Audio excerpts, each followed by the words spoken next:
thank you for joining us. Today we wanted to give you an update on our latest adventures here in Japan. And as you can see, we're getting ready to board the high-speed train. Gives you kind of an overview of what it looks like.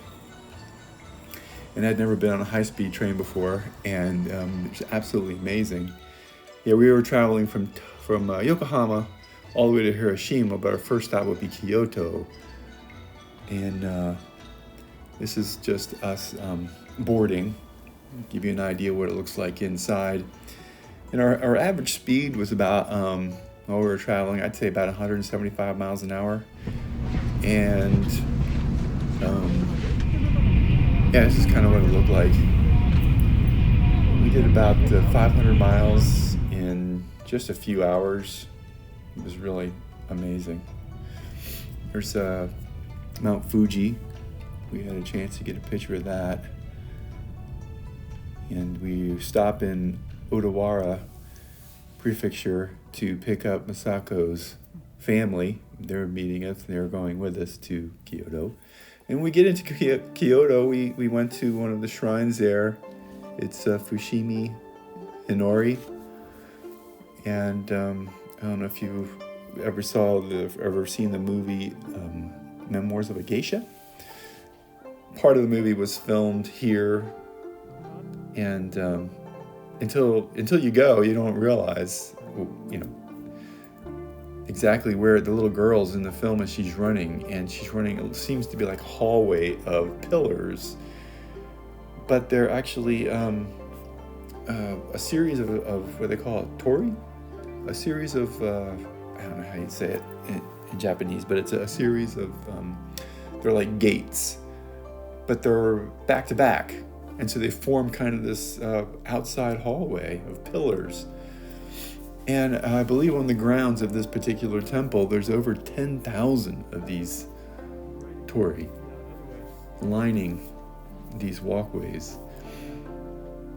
And the opposite side are I believe Masako said their names, maybe people who donated these tories. I also learned that the orange paint is sort of a clay mixed with mercury, originally. I imagine they probably don't do that now, modern times, but I mean, that's originally how they got that, I think they called it vermilion red. And it was just beautiful. A lot of the local girls, they'll dress up in their kimonos when they come out. And it was snowing. And just right outside of the complex there, the temple complex, we were able to sit down and have a nice little traditional Japanese meal. Here was a little knife maker I just had to go and check out. And he was actually working on his knives. And they were very reasonably priced. I couldn't believe it.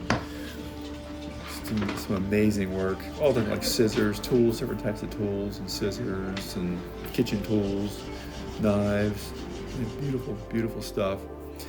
Then we moved on to the Nishiki Market. And basically it's in Old Town Kyoto. And there were just old buildings. And they just put a canopy over it. And sort of formed an inside mall, and it's just hundreds and hundreds of shops, a lot of food, a lot of local food, sushi, a lot of souvenirs, a lot of stuff just made in Japan. Almost everything in there was just all Japanese, authentic Japanese stuff, Japanese goods, a lot of food, all kinds of food, just amazing. Purses, these were like little handmade slippers I saw. I thought those were really great. And we walked through here, and it just went on forever. Then we walked over to the Gion District, down through the Hanamachi, where the back in the day, the geisha would entertain. They'd go from bar to bar, and this is just like a really narrow alleyway, but it's got these quaint little storefronts all along, all the way down, and they're just like bars. And this place actually still in operation. I mean, there's still bars, you can still go in there, and You can get some food, and you can drink sake and drink beer, whatever. It's like a little bar district, but it goes on for blocks and blocks. And I think the reason why Kyoto is an old city is because, well, I guess it wasn't bombed during World War II. And it wasn't a strategic target for the Allies. Osaka, a little further south, more of a port. If you look at Kyoto on the map, it's more north, and it's almost like a valley. And it's in the northern part of the valley where it hugs up next to a large lake. And I guess it wasn't of strategic value. So fortunately for us, that a lot of the old traditional stuff remained intact, and you can go see it to this day and see what it was like. And fortunately, they kept it, a lot of it that way. A lot of the old buildings, old wooden buildings, really just amazing.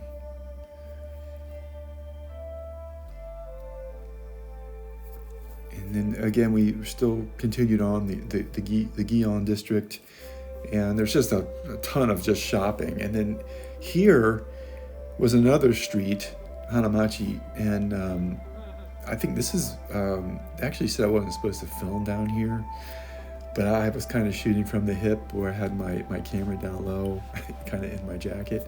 And I guess it's only for certain people who go down here, who are maybe really powerful businessmen and leaders come down here. And they still have the geisha and drinking and entertainment and all that down here. This is a traditional sort of restaurant set up in one of the old buildings, one of the old restaurants. Then we moved on to a place called the Golden Temple. And I guess it was built around 1400. And there's actually, I guess, probably around 60 pounds of real gold. And if you were to think about a traditional Japanese garden, I mean, this is the place. I mean, just the grounds, there's little streams. It talks about the shogun who would use this water, to make tea. And it was just, the architecture was just amazing. Definitely something to check out. The grounds all around there. And then we moved on to another temple complex where they had this very famous rock garden, Zen Rock Garden, where they rake. And I guess it's very famous. And the grounds there are just amazing. You have to, of course, you take your shoes off to go into this temple complex. And behind this Zen Rock Garden, you had, I guess, their quarters right here for the monk where they lived, where the monks would stay, the Buddhist monks. This artwork that's on the paper here is very famous. And then we went to see, in Kyoto, we also went to see the famous bamboo forest. Just so happens I know somebody who would love to climb this bamboo. And then downtown Kyoto, there's the remains of the old palace, because I guess Kyoto was once the capital of Japan, the old palace. These are Buddhist temples and the architecture. These are all World Heritage Sites. I mean, these are all very famous areas. I mean, I never heard of them. And but they're just absolutely beautiful. It's supposed to be the largest wooden structures anywhere. You can imagine how heavy these roofs must be, because these are all ceramic tiles. I don't know what they coat them with. I should research that. But these are very thick ceramic tiles. I was able to put my hands on them and, check them out. Different places we went to. There must be some kind of, I don't know, either graphite or lead or something they coat them with when they're fired, because they all have that, like, sort of tin, they look like tin consistency. One thing you want to think about also is, if you ever visit Japan, is to wear a pair of shoes you can get in and out of relatively easy because a lot of places you go into, they want you to remove your shoes before you go in. So that's kind of a good tip. But anyway, thanks for watching. And our next trip is going to be to Hiroshima. So hopefully you can stay tuned and check that out. And yeah, thanks for watching. Hopefully we can see you in a couple of days again.